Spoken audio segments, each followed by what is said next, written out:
देशवासियों, जैसा कि हम सभी जानते हैं कि आज गणतंत्र दिवस है और आप सभी को हमारी तरफ से गणतंत्र दिवस की हार्दिक शुभकामनाएं। मैं नगमा वर्ग 10वीं की छात्रा आज गणतंत्र दिवस के इस शुभ अवसर पर देश प्रेम और राष्ट्र निर्माण के उपलक्ष्य में अपने कुछ विचार आपके सामने साझा करना चाहूंगी। आजादी का असली मतलब केवल वही समझ सकता है जिसने कभी गुलामी की हो। हम तो सौभाग्यशाली हैं कि हमने स्वतंत्र भारत में जन्म लिया है। यूं तो आजादी की लौ 1857 में ही जल चुकी थी, जो वह साल बनकर 1947 में हमारे देश को आजाद कराई। प्राचीन, मध्यकालीन और वर्तमान के कुछ उदाहरणों से स्पष्ट करना चाहूंगी कि जब हम फिरंगियों के फेरे में फंसे हुए थे तो रंग दे बसंती चोली की एक आवाज पर टोलों के टोले उमड़ आते थे और उनके वंदे मातरम के नारों से खून में आने वाला 5-5 डिग्री का तूफान अंग्रेजी शासन के जड़ों में तूफान ला देता था। लोग मर जाते थे, मिट जाते थे, फांसी चढ़ जाते थे, तो वो भी अपनी देशभक्ति साबित कर रहे होते थे, क्योंकि ये उस वक्त की देशभक्ति की कसौटी थी।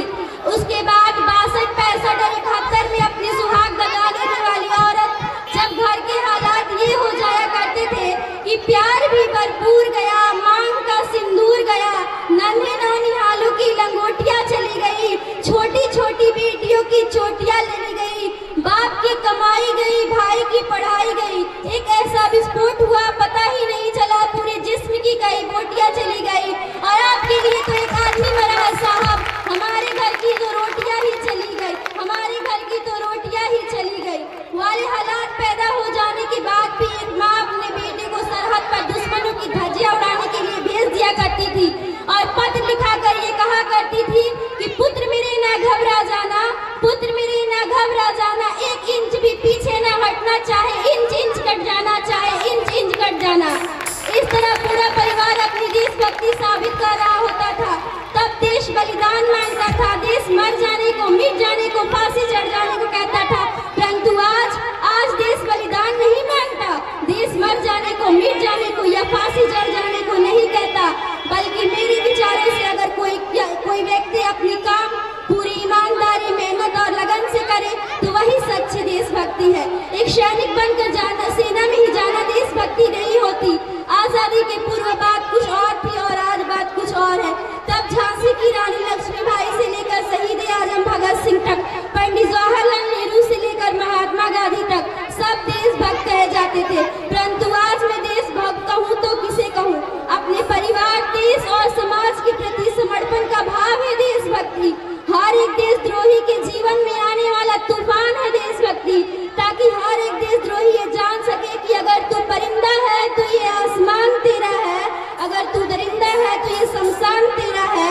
भाईचारे की तरह रहना है तो रह इस जमीन पे, वरना कब्र भी यही है और यही कब्रिस्तान तेरा है, वरना कब्र भी यही है और यही कब्रिस्तान तेरा है, कब्र भी यही है और यही कब्रिस्तान तेरा है। एक वैचारिक बीमारी हमारे मुसलमान में मुझे नजर आती है। कहा जाता है कि हम दुनिया के सबसे बड़े लोकतंत्र हैं, जहाँ हिंदू पैदा होते हैं, मुसलमान पैदा होते हैं, सिख और ईसाई पैदा होते हैं, परंतु बदकिस्मती से यहाँ इंसान पैदा नहीं होते। मेरे विचारों से न हिंदू की जरूरत है, न मुसलमान की जरूरत है, बल्कि राष्ट्र निर्माण के लिए केवल एक सच्चे इंसान की जरूरत है, केवल एक सच्चे इंसान की जरूरत है। जरा सोचिए, पेड़ पौधे और शाखाएं भी परेशान हो जाए अगर परिंदे भी हिंदू और मुसलमान हो जाए, अगर परिंदे भी हिंदू और मुसलमान हो जाए। हम एक ऐसे समाज में जीते हैं जहाँ पत्थर के मूरत को लगते हैं 56 भोग और भूखे नंगे तड़पते सो जाते हैं लोग, भूखे नंगे तड़पते सो जाते हैं लोग। मजदूर को मजदूर समझिए, मजबूर नहीं, गरीब को काम दीजिए, दान नहीं, और अगर दान देने की चूक है तो जीते जी रक्तदान दीजिए और मरने के बाद अन्न दान देकर किसी मरते हुए को जीवन दान दीजिए। न सरकार मेरी है, न रब मेरा है, न बड़ा सा नाम मेरा है, न सरकार मेरी है, न रब मेरा है, न बड़ा सा नाम मेरा है। मुझे तो एक छोटी सी बात का गर्व है कि मैं हिंदुस्तान की हूँ और ये हिंदुस्तान मेरा है और ये हिंदुस्तान मेरा है। महोदय, ये वो सदी है जहाँ नियम, नैतिकता जैसे मूल्यों के धज्जियां उड़ाते हुए लोग डराते हैं। ये वो सदी है जहाँ के युवा फेसबुक, व्हाट्सएप और इंस्टाग्राम की चैटिंग में डूबे हुए जाते हैं। अरे तकलीफ तो तब होती है जब इस देश के युवा, जिनके कंधों पर जिम्मेदारी है राष्ट्र निर्माण की, देश और समाज की भाषा को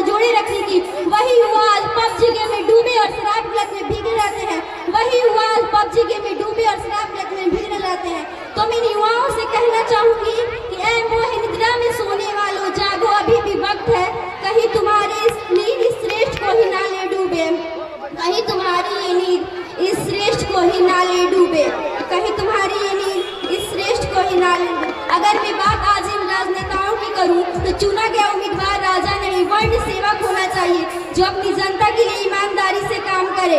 मैं इन राजनेताओं के लिए कुछ कहना चाहूंगी। जब पुलवामा में 44 जवान शहीद हुए, छत्तीसगढ़ में 76 जवान शहीद हुए, तो कोई भी राजनेता का ज्ञाता आकर उनके पक्ष में खड़ा नहीं हुआ।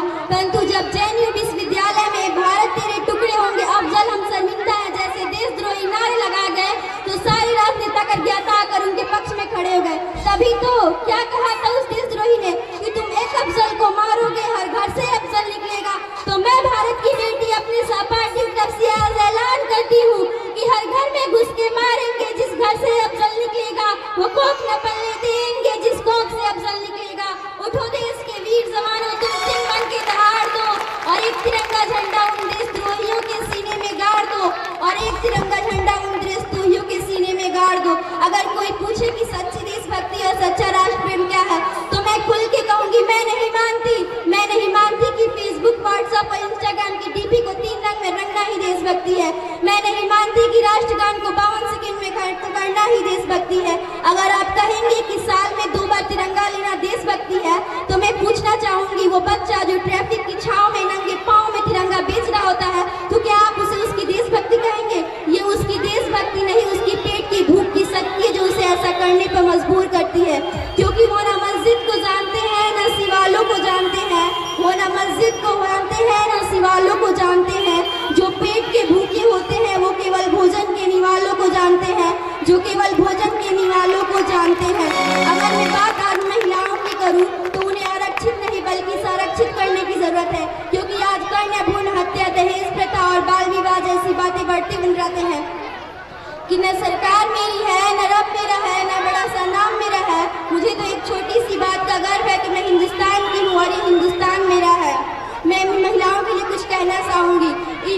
इस वतन की रक्षा का हम लड़कियों का भी हक है, कि इस वतन की रक्षा का हम लड़कियों का भी हक है। और इतिहास की किताब उठाकर देख लो जिनको भी हमारी काबिलियत पे शक है, और इतिहास की किताब उठा के देख लो जिनको भी हमारी काबिलियत पे शक है। किसी के लिए खुशियाँ लेकर आई हूँ तो किसी के लिए देरी बरसाई हूँ, किसी के लिए खुशियाँ लेकर आई हूँ तो किसी के लिए गाली बरसाई हूँ। भारत माँ की बेटी हूँ मैं, अपने वतन की रक्षा के लिए कंधा से कंधा मिलाने आई हूँ। भारत माँ की बेटी हूँ मैं, इस वतन की रक्षा के लिए कंधा से कंधा मिलाने आई हूँ। एक माँ बनकर हर दर्द को छुपाना आता है, एक बहन बनकर हर गम को सहजाना आता है। रसोई में